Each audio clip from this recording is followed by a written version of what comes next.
Olá, iniciamos agora a nossa segunda semana de estudos. Na primeira semana nós tivemos algumas noções introdutórias sobre o que seria o planejamento estratégico governamental e as suas especificidades no contexto público. Houve um destaque diferenciado para as noções de Estado herdado e Estado necessário. A partir de agora, nós começamos a pensar algumas metodologias para a formulação do planejamento estratégico governamental. Bom, assim como na iniciativa privada, planejar é pensar antes de agir. Então, sempre quando eu estou planejando, eu estou pensando e estou decidindo antes da ação propriamente dita. E essa ação, trazendo isso para o nosso dia a dia, para o nível individual, como eu falei no início, na unidade anterior, todos nós planejamos em algum nível, em alguma forma, mesmo que inconscientemente. E mesmo inconscientemente, nós levantamos informações que pautarão a nossa decisão de planejamento. Então, vamos recapitular algumas coisas. Então, planejar é pensar antes de agir, é decidir antes de agir. E para decidir antes de agir, eu preciso tomar algumas informações, ou seja, eu preciso levantar informações que pautarão todas as possíveis opções de decisão. Então, o que acontece? Eu levanto informações e consigo formular todas as possíveis opções de decisão. A partir daí, dentro de um julgamento racional, eu considero aquela que é a mais viável. Então, o planejamento, a matéria-prima do planejamento é a informação, ou seja, eu preciso de informações para decidir antes de agir. Tá? O conceito básico de qualquer metodologia de planejamento é esse: levantar as informações e a partir delas tomar as decisões antecipadas, ou seja, eu decido antes que aquilo realmente aconteça. E isso está relacionado a um conceito básico que é diagnóstico. Então, envolve algumas fases, digamos assim, alguns momentos que envolvem a decisão estratégica. O primeiro deles é o diagnóstico, em que eu vou explicar a realidade sobre a qual se quer atuar ou mudar. Então, eu vou identificar quais são os problemas, no caso da gestão pública, que eu quero mudar. Tá? A partir disso, eu vou levantar informações, qual que é a realidade que envolve esse problema, quais são as causas, quais são as consequências e a partir daí decidir como que eu vou agir para mudar esse problema. Bom, decidido a forma de atuação para mudar um determinado problema, eu vou formular digamos assim, as ações, em que eu vou expressar a situação futura a ser alcançada e estabelecer o plano, ou seja, o que deve ser feito para resolver o problema que anteriormente foi identificado. Num terceiro momento, eu vou definir propriamente as ações, que nós chamamos de estratégias. Quais são as estratégias que devem ser formuladas e como é possível executá-las, ou seja, como que eu vou fazer. Então, eu já defini no primeiro momento o que fazer, no segundo momento, como fazer. E é claro, todo planejamento, por mais que eu esteja decidindo antes de agir, eu também tenho que prever o quê? As formas de avaliação futura sobre se o que eu estou planejando agora está sendo realizado corretamente ou não. Por vários motivos. Primeiro, pode ser que o contexto mude, ou seja, as informações que deram origem a um determinado planejamento mudem. Se essas informações mudam, provavelmente o resultado das ações futuras também mudarão. Então, a característica de todo e qualquer planejamento bom é ele ser flexível. Digamos que eu faço um planejamento para 8 anos e o contexto muda, as informações que pautaram uma decisão mudam, é necessário que se repensem, se avaliem, se as ações que estão sendo desenvolvidas e que serão desenvolvidas ainda estão de acordo com o novo contexto que se estabelece. Então, planejamento flexível. Então, falamos dos 4 momentos da gestão estratégica: diagnóstico, a formulação, que é o que fazer, a estratégia, como fazer, e, por último, a avaliação do planejamento.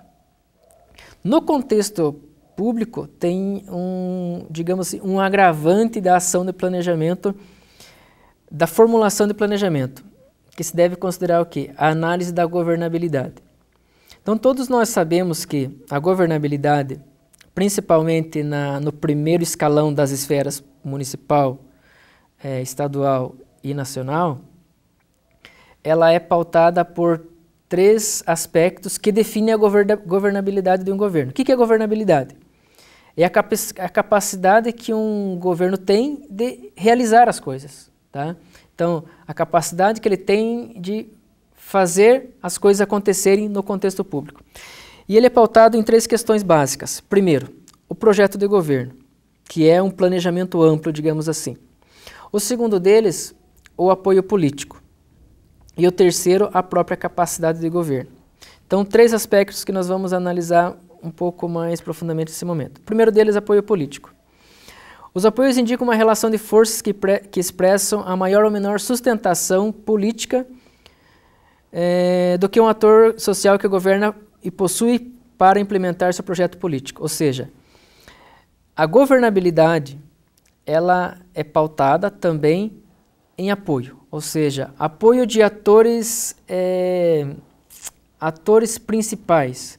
Vamos pegar alguns exemplos específicos. Um prefeito, quando se elege, a grande preocupação dele é também eleger uma base aliada. O que ele está buscando com isso? Apoio político, porque ele sabe que se não tiver apoio político, as ações que ele pretende implantar serão dificultadas. E esse apoio político não se dá somente, digamos, do legislativo, se dá também da sociedade. Enquanto um governante tiver apoio político da sociedade, a sua capacidade de governo será aumentada, né?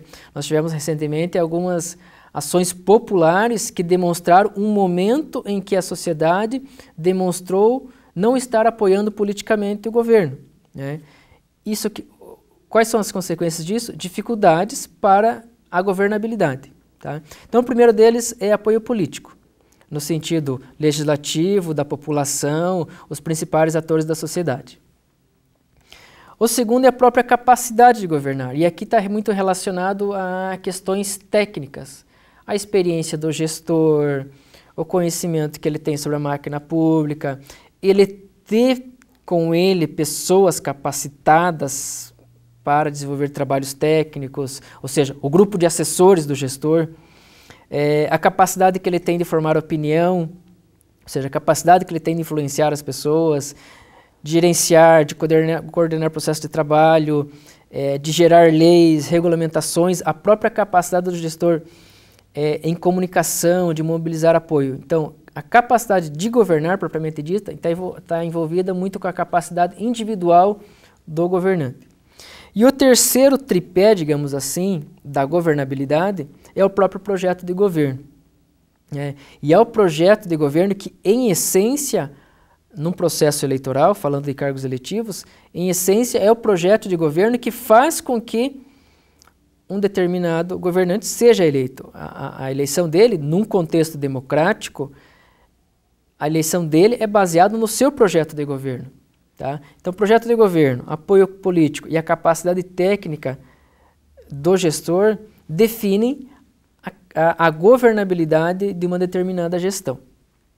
E isso é essencial na hora de quê? De eu fazer o meu diagnóstico e, a partir daí, implantar o planejamento estratégico governamental. Bom, eu estou falando do quê? De levantar informações para tomar decisões antecipadas. E aí eu tenho 2 tipos de problema. Então, quando eu levanto informações, eu estou identificando problemas.